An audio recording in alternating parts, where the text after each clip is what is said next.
A church full of grace. The News Church.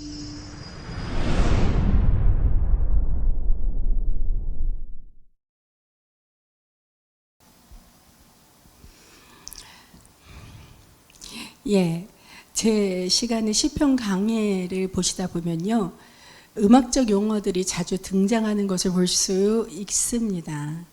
오늘 조명 제목에 있는 그 도돌이표라는 것도 역시 음악적 용어죠. 많이 알고 계시는 분도 많이 계시겠지만, 도돌이표는 같은 연주를 다시 한번 반복한다는 그런 뜻을 담고 있어요. 그렇다면 오늘 우리가 마주하는 시편 말씀 속에서 우리의 신앙과 삶으로 끊임없이 반복하고 되뇌어야 할 도돌이표는 과연 무엇입니까? 이 시간 선포되는 말씀 가운데 그 해답을 찾으시며 하나님의 크신 은혜를 마음껏 누리는 귀한 시간 되기를 축복합니다. 여러분, 음악에는 곡의 분위기를 결정하는 조성이라는 것이 그러한 용어가 또 있어요. 다장조, 바장조, 또 가단조, 이런 것들이죠. 많이 들어보셨죠? 지난주 우리가 살펴본 시편 7편의 머릿말에는 기억나시는지 모르겠지만 시카욘이라는 단어가 붙어 있었습니다. 격정적이고 거칠며 슬픔과 억울함으로 가득 찬 탄식으로 마치 단조의 분위기였어요. 그런데 오늘 우리가 읽은 시편 8편의 머릿말에 보면요, 분위기가 180도 완전히 바뀝니다. 여기에는 깃딧에 맞춘 노래 이렇게 되어 있어요. 깃딧이란 무엇인가요? 기쁘고 명랑한 축제에서 연주하던 아주 밝은 장조, 메이조의 분위기에서 나오는 그 명쾌한 선율이라 할 수 있겠습니다. 시편 7편에서 8편으로 단 한 장을 이렇게 넘겼을 뿐인데 어떻게 통곡의 비명이 이토록 찬란한 대합창으로 바뀔 수 있었을까요? 다윗의 시선이 바뀌었기 때문입니다. 7편에서 다윗은 나를 애워싼 원수들과 이 땅의 불의를 보며 신음했잖아요. 홀로 그 현악기를 단선율을 연주하듯이 너무 고독하고 외로웠습니다. 신음했습니다. 카메라 앵글이 거의 땅바닥을 향해 그렇게 있었죠. 그러나 8편에 이르러 다윗은 고개를 들어 광활한 저 밤하늘을 바라봅니다. 주의 손가락으로 만드신 주의 하늘과 주께서 베풀어 두신 달과 별들을 내가 보니. 다윗이 이처럼 고개를 들어 하늘의 영광을 찬양할 수 있었던 근거가 무엇인지 아십니까? 그것은 그가 7편의 그 모진 불꽃 가운데도 결코 하나님을 떠나지 않았기 때문입니다. 환경은 감옥 같았지만 그의 영혼은 여전히 하나님과 동행하는 형통함 속에 있었던 거란 말이죠. 그 신실한 믿음이 있었기에 거친 폭풍이 지나간 뒤 마침내 온 우주를 운행하시는 하나님의 거룩한 손길을 알아볼 수 있었던 것입니다. 여러분, 오늘 여러분의 시선은 어디를 향하고 계십니까? 내 삶을 옥죄는 격정의 땅바닥만을 보며 한숨 짓고 계시지는 않습니까? 오늘 말씀을 통해 다윗이 가졌던 그 믿음의 형통함을 우리도 회복하여 우리의 시선이 땅에서 하늘로 옮겨지며 우리의 한숨이 웅장한 찬양으로 바뀌는 그런 기적의 시간이 되기를 간절히 소망합니다. 참된 형통은 어떤 격정 속에서도 주의 이름을 부르는 것입니다. 성경이 말하는 형통은 고난이 없는 상태가 아니라 어떤 격정 속에서도 하나님과 단단히 연결되어 있는 상태를 의미합니다. 다윗은 짓밟히는 순간에도 하나님을 떠나지 않았고 오직 하나님만 믿고 따랐습니다. 그 믿음의 끈을 놓지 않았던 형통함이 있었기에 다윗은 마침내 밤하늘에 펼쳐진 하나님의 거대한 영광을 목격할 수 있었던 것이죠. 그 위대한 영적 깨달음의 첫 고백이 바로 오늘 본문 1절입니다. 우리 다 함께 1절을 볼까요? 여호와 우리 주여, 주의 이름이 온 땅에 어찌 그리 아름다운지요. 주의 영광이 하늘을 덮었나이다. 여러분, 다윗이 고개를 들어 하늘을 보았을 때 가장 먼저 터져나온 고백이 하나님, 드디어 원수가 물러갔군요. 제 문제가 해결됐습니다. 가 아니었단 말이죠. 그의 입술을 채운 것은 오직 하나, 주의 이름과 주의 영광이었습니다. 할렐루야. 그것은 바로 내 중심에서 주님 중심으로 이동했다는 것이죠. 이 고백이 위대한 이유는 다윗이 처한 환경이 완전히 바뀌었기 때문이 아닙니다. 다윗의 영적 상태가 바뀌었기 때문입니다. 시편 7편의 시가연이라는 건 뭐라 그랬어요? 격정이랬죠. 그 시가연의 노래, 격정의 노래 속에서 다윗의 기도는요, 온통 나를 구원하소서, 나를 쫓아오는 자들에게서 건지소서, 내 영혼을 짓밟지 못하게 하소서, 이러면서 나에게 집중되어 있었어요. 억울하고 괴로우니 당연한 일입니다. 그러나 주님과 단단히 연결된 그 형통함의 끈을 붙잡고 그 밤을 통과했을 때 다윗의 영혼은 마침내 나라는 좁은 감옥을 깨고 나와 온 우주의 주인이신 하나님을 바라보게 되었던 거죠. 7편의 부르짖음이 처음 1절에 나의 하나님 이렇게 나와 있어요. 7편에는요. 근데 오늘 8편의 찬양은요. 1절 첫 구절부터 여호와 우리 주여 이렇게 확장되고 있잖아요. 나만의 고통에 갇혀있던 시선이 온 땅과 하늘을 다스리는 거대한 하나님께로 옮겨간 것입니다. 그래서 다윗은 이렇게 고백해요. 주의 이름이 온 땅에 어찌 그리 아름다운지요. 주의 이름이 온 땅에 어찌 그리 아름다운지요. 이 아름답다라는 말은 단순히 그 육체적인 눈에 보기 좋다 이런 뜻이 아니에요. 히브리어 원어 코드를 보면요.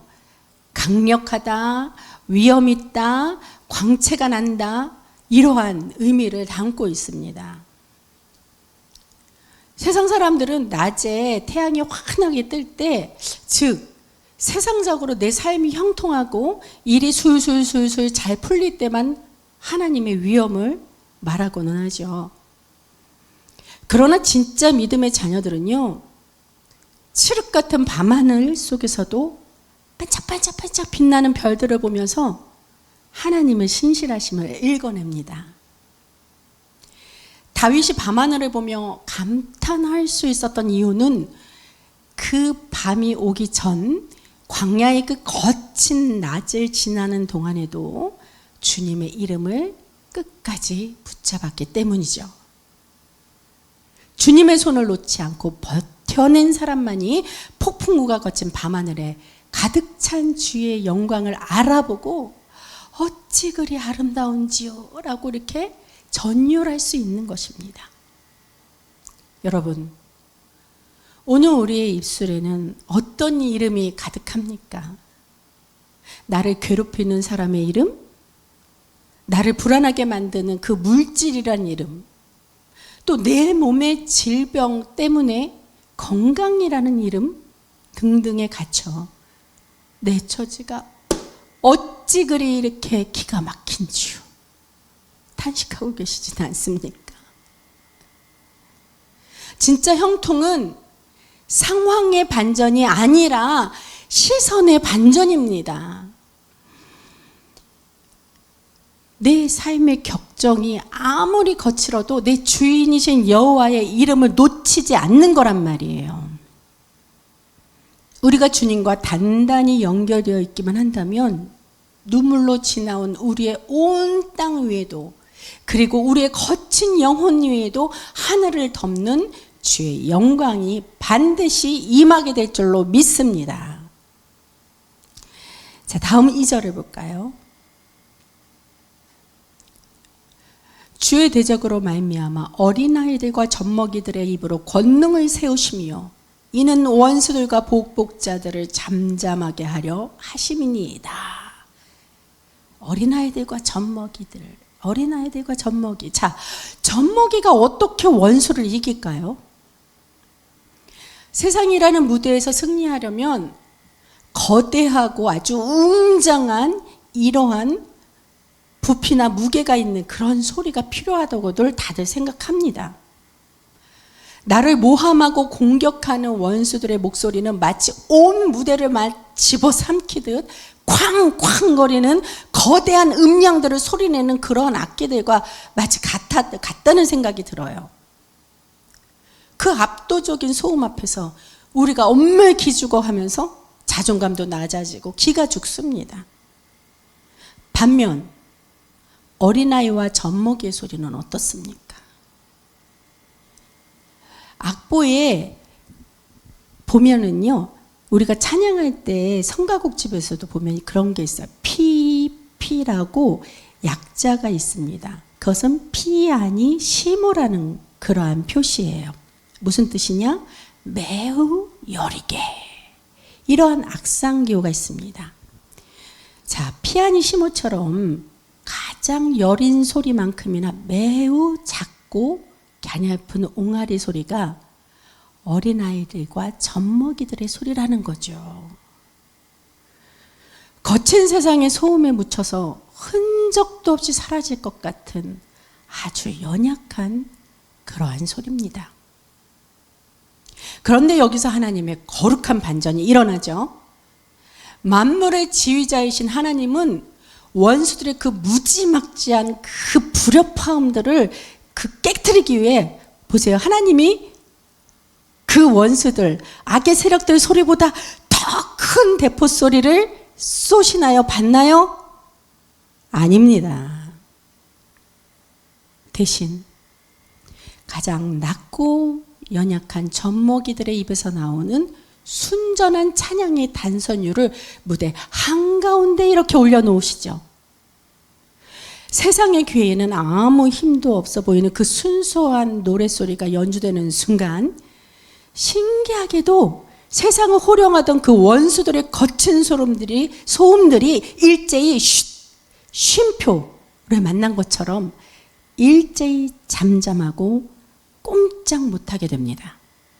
여러분, 갓난하게 갸냘픈 옹알이 한 자락에 무장한 군대의 거대한 군가 소리가 완전히 압도당하는 그 모습을 상상해 보십시오. 세상 음악의 법칙으로는요, 절대 불가능한 일입니다. 하나님이 이 역설적인 비유를 쓰신 이유는 구원의 능력이 우리가 내는 소리의 크기, 즉 인간의 힘에 있지 아니하고 오직 지휘자이신 하나님의 손가락, 즉 하나님의 권능에 있음을 보여주시기 위함입니다. 믿으시기 바랍니다. 다윗 자신이 바로 그 갸냘픈 악기였죠. 골리앗이라는 거대한 악기의 앞에 섰던 소년 다윗을 기억하시죠? 사울 왕의 군대와 골리앗의 눈에는요, 다윗은 그저 조율조차 튜닝조차 되지 않은 작은 장난감 피리에 불과했습니다. 우습게 보았죠. 시편 7편의 억울한 상황 속에서도 다윗은 그 거센 파이프 오르간 소리처럼 느낄 수 있었던 그 거대한 권력과 모함 앞에서 그냥 숨을 죽여야 하는 연약한 젖먹이와 같은 그러한 상황과 신세였어요.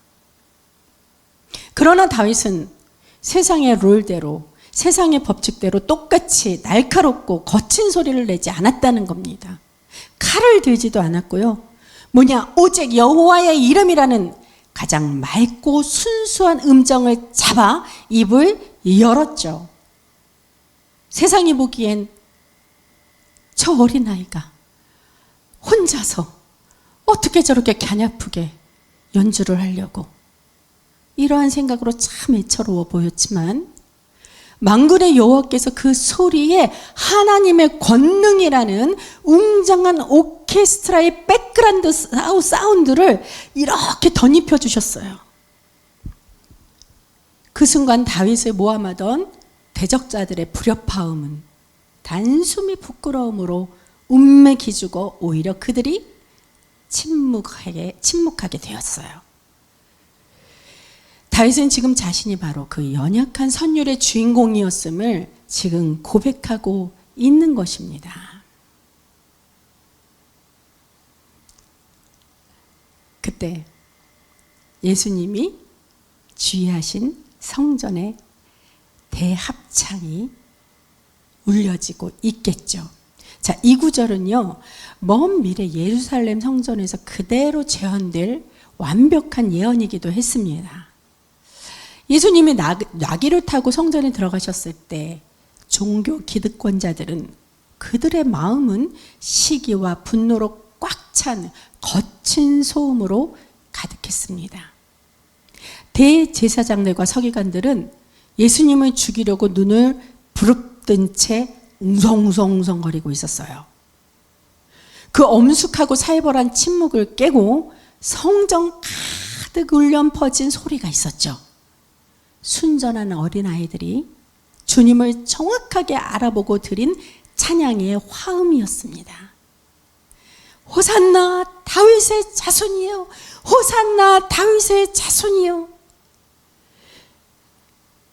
그 아이들은요, 음악을 정식으로 배우지 못했지만 이 맑은 찬양은 예수님께 최고의 명곡으로 올려드릴 수 있었던 거예요.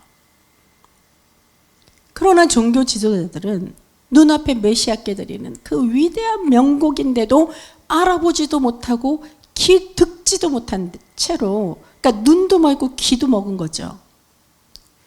그러니 그냥 되는 것이 없으니 자기들의 감정대로 불협화음으로 막 그냥 분노를 쏟아냅니다. 예수님을 향하여 막 소리쳐요. 저 아이들이 하는 말이 들리냐?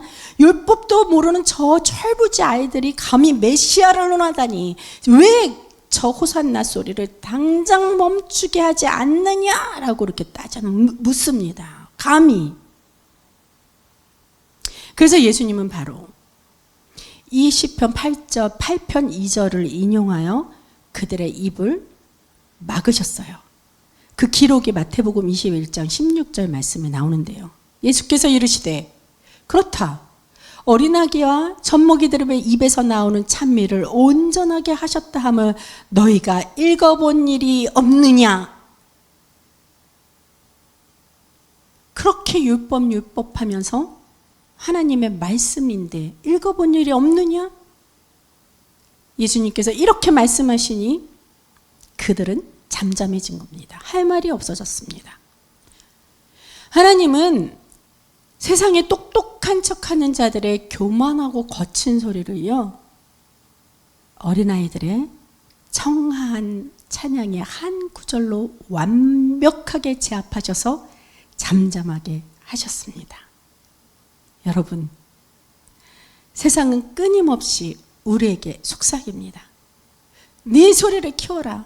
네 소리가 모두 다 더 잘 들리게 네가 가진 악기를 더 날카롭게 키워야 된다. 세상보다 더 큰 소리를 질러야지 세상에서 네가 이길 수 있어. 그러나 하나님의 지휘법은 다르죠. 전혀 다릅니다. 우리가 하나님 앞에서 주님, 제 힘으로는 아무런 아름다운 소리도 낼 수 없는 저는 고장난 악기입니다. 이렇게 내 무능함을 인정하고 오직 주님의 이름이라는 순전한 음정만 붙잡는 영적인 어린아이가 되어 주님께 고백할 때 하나님은 우리의 그 갸냐픈 입술의 찬양을 통해 우리를 삼키려던 세상의 모든 거친 소음과 대적들을 단숨에 잠잠케 하실 줄 믿습니다. 내 목소리의 볼륨을 높이려는 욕심을 내려놓고 어린 나이처럼 내 연주를 주님의 지휘에 온전히 나를 맡기는 것, 이것이 바로 내 삶에 하나님의 영광을 울려 퍼지게 하는 진짜 형통의 비밀인 것입니다. 그래서 참된 형통은 나를 깊이 생각하시는 그 하나님 은혜 안에 머무는 것이 진짜 형통이라는 것이에요. 본문 3절, 4절, 일단 3절 먼저 보겠습니다. 주의 손가락으로 만드신 주의 하늘과 주께서 베풀어 두신 달과 별들을 내가 보니. 하나님과 연결된 사람은요, 우주적인 시야로 자신을 바라보게 됩니다. 그래서 그렇게 되게 돼요. 거대한 밤하늘의 달과 별에 비하면 인간은 먼지처럼 작고 비천한 존재입니다. 그것을 체험하고 싶으시면요, 정말로 높은, 요즘은 고층 빌딩들 많이 있잖아. 옛날에는 63빌딩이 최고였지만 이제는 뭐 롯데, 뭐 시그니엘 거기 탑에 올라가면 거기 몇 층이더라? 뭐 기억하기도 너무 아찔하지만 거기 스카이 라운지에서 이렇게 보면요, 진짜 자동차가 성냥갑보다 더 작게 느껴져서 사람들은 보이지 않을 정도예요. 그러니 저 끝도 없고 한계가 없는 하늘에서 하나님이 우리를 보시기에는 얼마나 우리가 작고 먼지 같은 그러한 존재입니까? 근데 하나님은 우리를 귀하게 여기신다는 거예요. 하나님이 귀하게 여기는 거지 내가 교만해서는 안 된다는 겁니다. 그래서 나의 비천한 존재를 알았던 다윗은 이렇게 물어요. 4절. 사람이 무엇이기에 주께서 그를 생각하시며 인자가 무엇이기에 주께서 그를 돌보시나이까. 여러분, 시편 7편에서 다윗은 그 사울의 친척들의 그 집단이죠, 구시 사람들의 그 모함 때문에 상처받고 괴로워하며 땅을 떼굴떼굴 굴르며 고통스럽게 울었습니다. 세상이 나를 오해하고 짓밟을 때 우리 마음에는 무서운 유혹이 찾아오곤 하죠. 나를 공격하는 자를 향해 분노를 터뜨리며 똑같이 안갚음해 주고 싶은 그러한 유혹이 말입니다. 그러나 내 감정대로 그들을 찾아가 혼내주고 분풀이를 했다고 해서 그것이 진정한 승리가 될까요? 결코 아닙니다. 원수를 갚으러 내 뜻과 내 의지대로 세상의 싸움터로 걸어 들어가는 그 순간 우리는 나를 다스리는 하나님을 벗어나 악의 장터에, 저쪽 악의 장터에 서게 되죠. 그곳은 하나님의 함께 하시는 그 형통의 자리가 아닙니다. 비록 내 분풀이가 됐을지는 몰라도 그 순간 우리는 이미 성경에서 말하는 진짜 형통함에서 멀어진 것이라는 거예요. 악의 세력과 진흙탕 싸움을 벌이고 난 뒤 머리가 깨지고 온몸이 피투성이가 되어 그때야 비로소 이렇게는 정말 살기 힘들구나, 이렇게 살아서는 안 되겠구나, 그렇게 생각이 들어서 다시 하나님 곁으로 돌아오려 한다면 그 다시 돌아오는 그 길이 얼마나 멀고 험하겠습니까? 이 얼마나 어리석은 일이에요. 순간의 분노를 참지 못해 깨져버린 그 영적인 평안을 다시 회복하려면요, 우리는 또다시 그 눈물의 골짜기와 기나게 회복의 시간을 통과해야만 합니다. 그래서 그렇게 힘들게 살아가는 거예요. 그 원인이 바로 여기에 있습니다. 그렇게 다윗은 그 어리석은 길을 선택하지 않았어요. 억울함의 극치 속에서도 악의 정토로 나가지 않고 하나님 곁을 끝까지 아주 목숨 다해 지켰다는 거죠. 하나님과 끝까지 함께하는 진짜 형통함의 자리를 고수했을 때 다윗은 고개를 들어 밤하늘을 보며 만물의 창조주가 주시는 위대한 영적 선언을 본인이 말하면서 귀로 듣게 됩니다. 성령님께서 영적 선언을 해주십니다. 사람이 무엇이간데 주께서 그를 생각하시며 인자가 무엇이간데 주께서 그를 돌보시나이까. 세상은 나를 모함하고 알아주지 않아도 만물의 창조주이신 하나님께서 나를 하나님 당신의 마음에 깊이 품고 계시며 친히 나를 찾아와 돌보고 계시다는 이 압도적인 사랑을 발견한 것입니다. 이것이 바로 형통의 절정이에요. 여러분, 세상의 평가나 나를 흔드는 그 억울한 말에 일일이 반응하며 흔들리지 마십시오. 내 힘으로 원수를 갚겠다고 하나님이 계신 그 형통의 자리를 이탈하지 말아주셨으면 합니다. 나를 깊이 생각하시고 마침내 내 삶의 자리에 찾아와 돌보시는 하나님의 은혜 안에만 우리의 진짜 가치가 있는 것을 깨닫기 바랍니다. 어떤 격정 속에서도 하나님과 동행하는 이 진짜 형통함을 끝까지 지켜내시기를 그리스도 예수님 이름으로 축원합니다. 그래서 참된 형통은 회복된 권세의 선율로 하나님 나라를 세워가는 것이죠. 5절에서 8절 볼까요?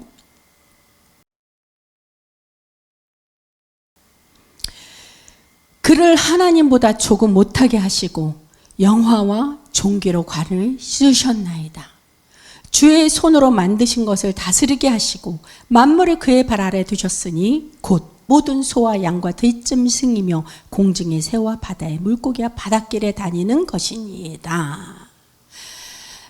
다윗은 고난 속에서도 하나님과 동행하는 그 형통의 자리를 지켰어요.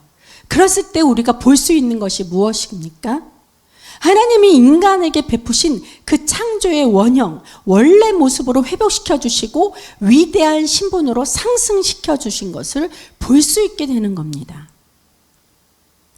하나님께서 태초에 인간을 창조하시고 에덴 동산을 허락하셨을 때 우리에게 주셨던 은혜는 아주 어마어마한 것이죠. 온 피조물의 세계를 아름다운 천상의 하모니로 이끌어갈 그 하나님 대신 통치할 대리 통치자, 즉 에덴의 마이스트로, 에덴의 지휘자로서의 그 위대한 권한을 저와 여러분에게 선물로 주셨다는 겁니다. 우리의 유괴조상 아담과 하와에게 선물로 주신 것이 우리에게 지금 대대로 내려온 것임을 믿습니다. 그러나 인간은 어쨌습니까? 죄라는 치명적인 불협화음을 선택했고 그 결과 영화와 종교의 관을 빼앗겼어요. 만물을 다스리기는커녕 세상 환경과 악의 세력이 내는 그 거친 소음에 이리저리 휘둘리고 그렇게 망가진 악기로 전락하고 말았다는 것이죠. 하지만 여러분, 우리가 어떤 격정 속에서도 하나님을 떠나지 않는 진짜 형통함으로 살아갈 때 하나님은 예수 그리스도라는 그 완벽한 음정 안에서 우리 삶을 다시 조율해 주시기를 믿으시기 바랍니다. 7편에서 진토에 짓밟힐 뻔했던 그 다윗의 삶을 격정과 위험과 슬픔의 그 단조의 분위기에서 밝고 경쾌하고 명랑한 장조의 분위기로 그 분위기의 조성을 바꿔서 다윗의 왕권을, 영광을 되찾아 주셨잖아요. 마찬가지 그렇듯이 고난을 통과하여 만유의 주가 되신 예수 그리스도의 이름으로 우리에게 다시 한번 영화와 종교의 지붕을 회복해 주시는 줄 믿습니다. 그러면 우리가 세상의 소음을 압도하는 하나님의 자녀로서의 그 테마, 그 주제를 다시 회복하게 되는 것입니다. 우리는 다시 회복된 예수 그리스도의 권세를 가지고 세상이라는 거친 무대로 당당히 걸어나가야 합니다. 이게 진짜 형통함을 입은 하나님의 자녀는 이 땅에서 환경에 지배당하는 그 무력한 그냥 구경만 하는 관객이 아니라는 거예요. 나를 낙심하게 만들고 묶으려 하는 이 모든 어둠의 소음들을 향해 예수님의 이름으로 당당하게 호령하십시오. 세상의 불협화음 속에서 주님이 주신 영적 통치권의 리더십을 힘차게 발휘하며 내 삶의 그 모든 영역, 내 가정과 일터 위에 하나님의 공의와 사랑의 멜로디가 울려 퍼지도록 하나님 나라를 세워가는 것, 이것이 바로 세상의 소음을 압도할 수 있는 권세를 회복한 형통한 하나님의 자녀가 연주해야 할 마땅한 삶의 노래가 되는 것입니다.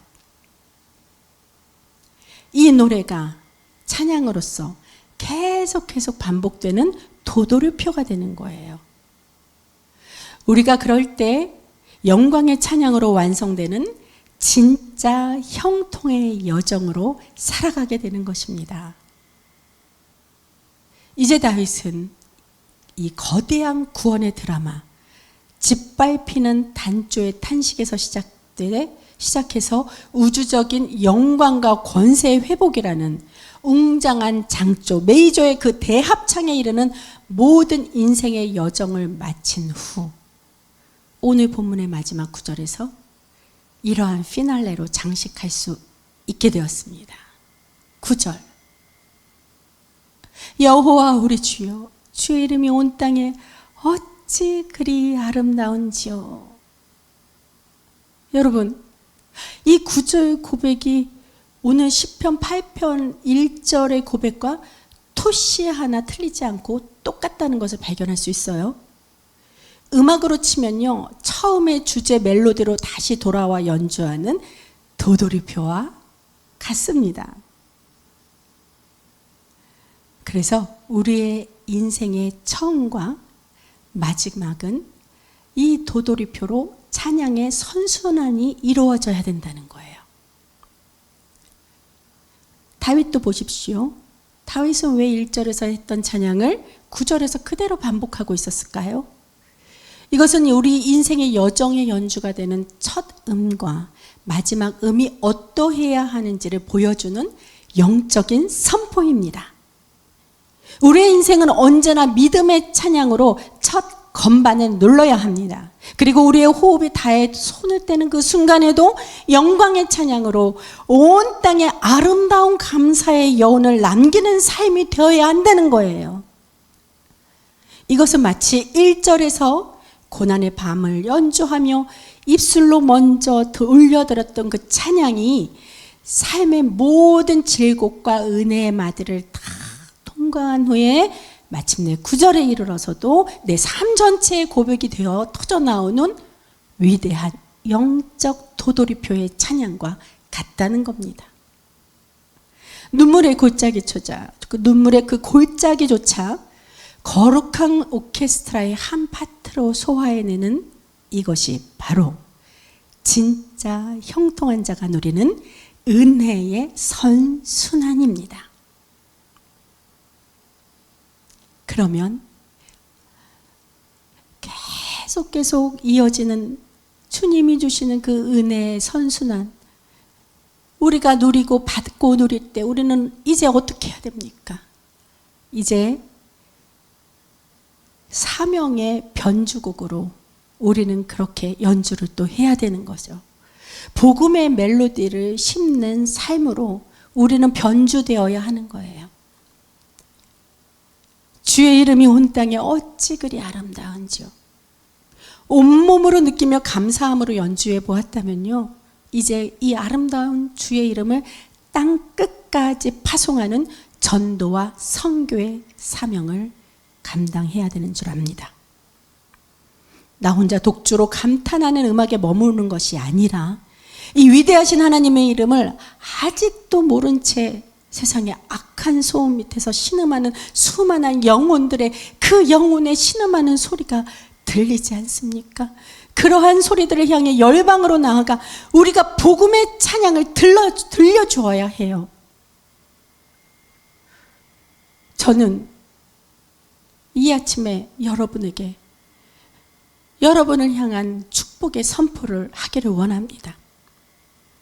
거친 시가연의 격정을 지나 찬란한 깃빛의 대합창으로 인생의 악보를 바꾸시는 사랑하는 하나님의 자녀 여러분을 그리스도의 이름으로 축복합니다. 오늘 말씀 중에 진짜 형통함이라는 그러한 단어가, 그러한 표현을 참 많이 나왔어요. 그렇다면 반대로 이 세상에는 눈에 보이기에만 그럴듯한 가짜 형통함도 있다는 것, 여러분 눈치채셨죠? 세상이 말하는 가짜 형통함, 제가 첫 부분에 말씀드렸습니다. 그저 내 삶에 아무런 고난이 없는 것, 이거는 형통함이 아니라 가짜 형통함이라는 거예요. 낮의 태양처럼 일이 잘 풀려 세상에 달콤한 소리만 가득한 상태, 이것은 진짜가 아니라 가짜 형통함이라는 거예요. 오죽하면 지금 막 떠오른대요. 그 가요에서 누가 그렇게 부르잖아요. 쨍하고 해뜰 날 돌아온단다. 그 낮의 형통함이 진짜 형통함이 아니라는 겁니다. 그것은 하나님 없는 인생에 내는 영적인 소음에 불과해요. 사랑하는 여러분, 세상에 내는 억울한 불협화음에 귀를 꽉 닫으십시오. 오직 나를 깊이 생각하며 찾아오시는 최고의 지휘자 되신 하나님만을 바라보면서 하나님이 친히 지휘하시는 진짜 형통함의 소리로 인생의 연주를 하기 바랍니다. 그리스도의 권세를 왕성하게 회복하여 삶의 모든 대적을 찬양으로 압도하며 하나님 나라를 멋지게 세워가기를 바랍니다. 우리 교회가, 그리고 이 나라가 이 위대한 전도와 선교의 거룩한 연주를 끝까지 감당하기를 소망합니다. 그래야 우리 인생의 여정에 첫 마디에도 찬양이었고 우리의 호흡이 닿는 그 마지막 마디에도 여호와 우리 주여, 주의 이름이 온 땅에 어찌 그리 아름다운지요. 이 진짜 형통의 선율로 최고의 대합창이 그 영원한 도돌이표가 되어 끊임없는 은혜의 선순환이 되길 소망합니다. 간절히 소망합니다. 그리하여 마침내 최고의 하나님께 최고의 찬양을 기쁘게 올려드리는 영광스러운 믿음의 주인공들, 저와 여러분 다 되시기를 우리 구주 예수님 이름으로 축원합니다. 축원합니다. 기도하시겠습니다.